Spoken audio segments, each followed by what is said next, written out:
والحمد لله رب العالمين محمد سے محبت دین حق کی شرط اول ہے محمد سے محبت دین حق کی شرط اول ہے اسی میں ہو اگر خامی تو سب کچھ نامکمل ہے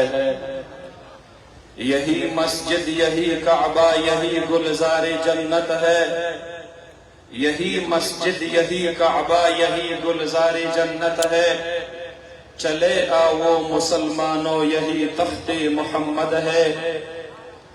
نگاہ عشق مستی میں وہی اول وہی آخر نگاہ عشق مستی میں وہی اول وہی آخر وہی قرآن وہی فرقان وہی یاسین وہی طٰہٰ ان اللہ یا ایہا الذین آمنوا صلوا علیہ وسلموا تسلیما اللہم صل علی سیدنا محمد وعلى آل سیدنا محمد وبارک وسلم وصل علیہ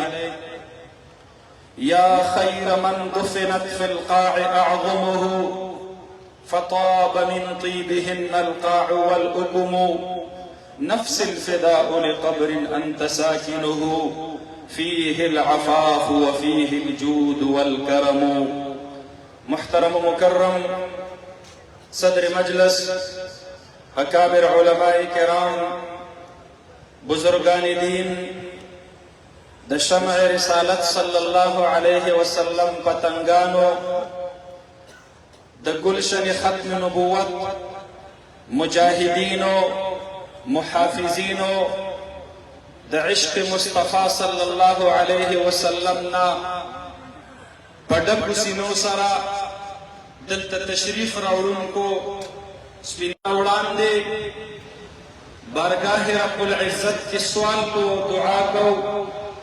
رب کریمہ دا دلتا چی سمر رون زمانگر آگلی دی دا بہر چی سمر پچوکی داری باندے والار دی دا دی مسلمانان رونو دا سہولت دا پارا دا ٹریفک ڈیوٹی ورکی نن چې د ختم نبوت د چوکیدارۍ په نیت باندې الله څومره مسلمانان راغلي دي زړه کې یوه جذبه پرته ده زړه کې یو ارمان پروت دی زړه کې یوه تمنا پرته ده چې مونږ د دواړو جهانو د سردار مبارک د شفاعت مستحق وګرځېږو الله رب العالمین مونږ د دغه نننۍ اجتماع کې په شرکت باندې مونږ په پیسو لګولو باندې مونږ په خولو تویولو باندې خو چې د محشر په میدان کې خپله مور رانه پردی شي خپل پلار رانه پردی شي خپل بچی رانه پردی شي او خپل بیبي رانه پردی شي او خپل سکرونه خویندې رانه پردی شي یوم یفر المرء من اخیه وامه وابیه وصاحبته وبنيه والا منظر جوړ شي نو رب کریمه د تاجدار مدینه محمد مصطفی صلی الله علیه وسلم شفاعت برا نصیب کې الله رب العالمین پدان نننۍ اجتماع باندې شرکت سره الله شفاعت د ټولو جهانو د سردار مبارک در نغواړو مونږ دې ټولو حاضرینو ته نصیب وفرمایي مونږ د چا نه شاباش نه غواړو مونږ د دنیا مفادات نه غواړو د ختم نبوت دفاع او چوکیداري چې کوو د خپل آخرت د ګټې دپاره یې کوو د دنیا او د آخرت د دواړو بهتري درنه غواړو رب کریمه زما محترم ورونو دا زمونږ او ستاسو د ټولو په دې ځای کې راجمع کېدل دا زمونږ خوش قسمتي ده دا د دواړو جهانو د سردار مبارک ترانې د مدح او د صفت ویل دا نعتونه ویل او اورېدل دا د ختم نبوت زنده‌باد نارې اورېدل او ویل دا زمونږ او ستاسو خوش قسمتي ده نبي کې مهربان صلی الله علیه وسلم لا خو الله اسې لوړه مرتبه ورکړې ده ورفعنا لك ذکرک کوم څیز چې د هغې ته منسوب شي هغه څیز په خپله باندې قیمتي شي مونږ په دې نننۍ اجتماع سره جناب نبی کریم صلی الله علیه وسلم ته عزت نه ورکوو بلکې مونږ هغوی ته د هغوی په ختم نبوت پهردارۍ کولو باندې په خپله معزز کیږو زمونږ دا اوقات معزز کیږي زمونږ دا خوله قیمتي کیږي زمونږ د ژوند دا نننۍ یو څو لمحې دا به د قیامت په ورځ الله رب العالمین ته موږ او تاسو پیش کوو. رب کریمه د دې چوکیدارۍ او پهردارۍ په خاطر باندې الله رب العالمین د تاجدار مدینه شفاعت موږ ته را نصیب کړي. زما محترم ورونو، حضرت علامہ شاہ انور شاہ کشمیری رحمت اللہ علیہ فرمایلی چې چا د ختم نبوت چوکیداری او پهرداری کوله زه ضمانت په دې خبرې ورکوم الله رب العالمین به ورته جنت نصیب کوي. خلکو به اعتراضات شروع کړل. نو حضرت مولانا محمد یوسف لدیانوی رحمت الله علیه د هغې ډېره ښکلې توجیه پیش کړله او وی فرمایل اے خلکو، دنیا کې چې څوک په یو غټ سړي باندې باډیګارډ وي، په سخته کې ورسره مرسته کړې وي، ټوپکې ورسره ګرځولې وي او په ګولو کې یې تنها نه وي پرېښودلی، نو دا د دنیا دا لیډر، دا د دنیا دا بوس، دا د دنیا دا نایک دی دومره بې وفا نه وي چې د ده په خپل چوکیدار باندې سبا له تکلیف او سخت راشي او دی به یې تنها پرېږدي. نو وی فرمایل چې د جناب نبی کریم صلی الله علیه وسلم د ختم نبوت چوکیداری کوونکی دا د دواړو جهانو د سردار مبارک په جسم اطهر باندې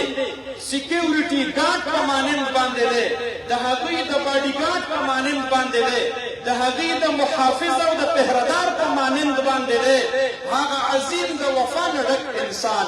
هغه عظیم د ننګ او د غیرت نه ډک انسان جناب محمد مصطفی صلی الله علیه وسلم با په محشر کې خپل محافظ څرنګه تنها پرېږدي. فرمایي دا د حضرت علامہ شاہ انور شاہ کشمیری رحمت الله علیه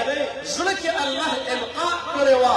زړه کې الله رب العالمین دا خبره په وجداني کیفیت کې ورچولې وه چې څوک هم د دواړو جهانو د سردار مبارک د ختم نبوت په تحفظ باندې الله رب العالمین قایموي، الله تبارک وتعالی به د هغه جنت نصیب کوي. او زما محترم ورونو، دې لشکر ابي بکر صدیق کې الله د هر چا انتخاب نه کوي. یاد ساتئ په دې کې په ځوانو کې الله د ځوانو انتخاب په عرش باندې کوي، په خولو کې الله د خولو انتخاب په عرش باندې کوي، په صلاحیتونو کې الله د صلاحیت انتخاب په عرش باندې کوي چې د تاجدار مدینه د ګنبد خضرا باډیګارډ به څوک جوړیږي، د ګنبد خضرا پهردار به څوک جوړیږي، محافظ به څوک جوړیږي. دې لپاره الله د ابوبکر صدیق انتخاب فرمایلی و، د حضرت عمر رضی الله عنه انتخاب فرمایلی و. اللهم اید الاسلام باحد العمرین، یو عمر ابن خطاب دی، یو عمر ابن هشام دی. رب ذوالجلال په عرش باندې د عمر ابن خطاب لاټري راوخېژوله او د دواړو جهانو د سردار مبارک محافظ او پهردار یې قبول کو. دې لپاره الله رب العالمین د سیدنا عثمان ذوالنورین رضی الله عنه انتخاب کړی و، د سیدنا علی المرتضی رضی الله عنه انتخاب کړی و. په صحابو کې ډېر صحابه داسې وو چې خاص په دغه عنوان ورته الله دا سعادت نصیب کړی و. فیروز دیلمی رضی الله عنه انتخاب الله رب العالمین فرمایلی و. د حضرت محمد ابن مسلمه رضی الله عنه انتخاب الله رب العالمین فرمایلی و. د حضرت زرار رضی الله عنه انتخاب الله رب العالمین فرمایلی و. د حضرت عکرمه رضی الله عنه، د حضرت شرحبیل رضی الله عنه،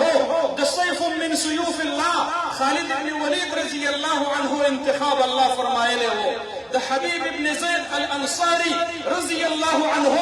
انتخاب الله فرمایلی و. په مخ د ځمکه د دفاع ختم نبوت دپاره چې کومه وړاندې مقدسه وینه توی شوې ده هغه د حضرت حبیب ابن زید انصاری رضی الله عنه وه چې کله مسیلمة الکذاب بدبخته جناب جناب نبی کریم صلی الله علیه وسلم مبارک تا خط را اولېږلو او خط کې ورته لیکلي دي من مسیلمة رسول الله الى محمد رسول الله صلی الله علیه وسلم العیاذ بالله ځان ته د الله د پیغمبر نسبت وکړو او په خط کې ولیکل زم پیغمبر ما نبی علیه الصلاة والسلام هم پیغمبر دی او بیا ولیکل اما بعد ان الارض قسمها الله بیني وبینک دا ځمکه الله زما او ستا ترمنځ تقسیم کړې ده نصفها لي ونصفها لك نیمه ځمکه به زما وي زما حکومت به پې او نیمه ځمکه به ستا وي او ستا حکومت به پې او د هغې نه وروسته یې خط رابند کو قاصدانو او سفیرانو له یې ورکو چې کله سفیران راغلل جناب نبی کریم صلی الله علیه وسلم صحابه سره تشریف فرما دی خط ورته میلاو شو خط یې چې کله وکتلو جناب نبی کریم صلی الله علیه وسلم مبارک جواب ور ولیکلو من محمد رسول الله الى مسیلمة الکذاب دا خط دا د دواړو جهانو د سردار مبارک د طرف نه دی خو مسیلمة الکذاب طرف ته دی وروسته یې ورسره ولیکل سلام علی من اتبع الهدى اما بعد ان الارض لله يورثها من يشاء من عباده والعاقبة للمتقين مسیلمه ځمکه دا د الله ده الله یې چې چاته ورکوي دا د الله اختیار دی او بهتر انجام او کامیابی دا به د نیکانو د متقیانو وي او بیا یې خط رابند کو صحابه کرامو ته فرمایي تاسو کې به دا خط څوک واوسي ګورئ مسیلمه ډېر زورور دی مسیلمه ډېر ظالم دی مسیلمه ډېر ناترسه انسان دی حبیب ابن زید انصاري رضی الله عنه دا د ام عماره زوی دی النسیبه المرزلیه هغه زنانه چې د جناب نبی کریم صلی الله علیه وسلم مبارک سره په بیعت کې شریکه شوې وه هغه وخت کې حبیب ابن زید انصاري رضی الله عنه کم عمره و جهاد کې نه و شریک شوی د کم عمرې د وجې نه زړه کې لویه تمنا پرته وه ای کاش چې زه زلمی شولې او ما ته د غربت د وجې نه به یې په سر باندې ټوکرۍ ګرځول او د مدینې په کوڅو کې به یې کجورې خرڅولې چې کله د دواړو جهانو د سردار مبارک د خولې مبارکې نه یې واورېد اسد الغابه لابن الاثیر کتاب هغې کې دا واقعه چې څوک را نقل کوي فرمایي دی د دې جسم نه ډېر کمزوری و او ډېر ټپ ټپ و د غربت هغې سختو هواګانو توندو تیزو هواګانو وهلی و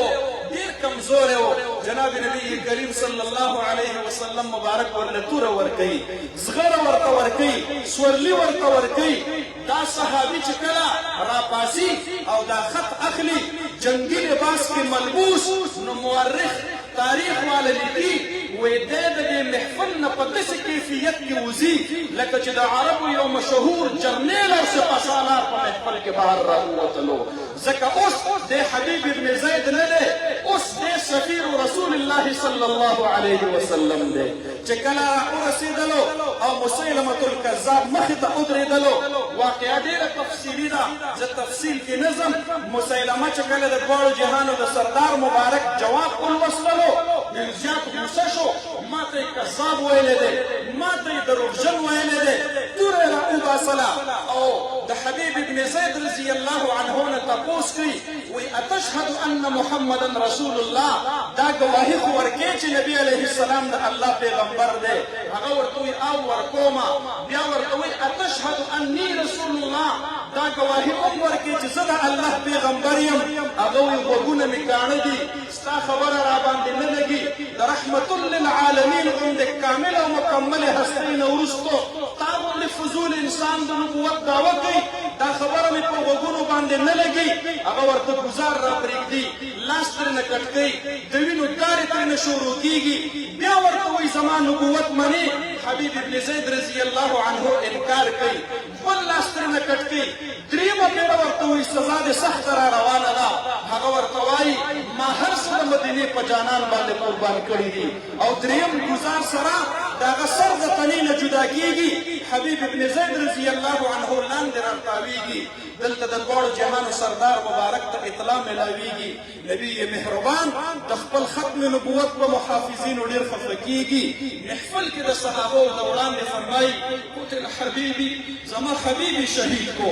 خپل ځان ته یې نسبت کوي ای د ختم نبوت محافظینو ای د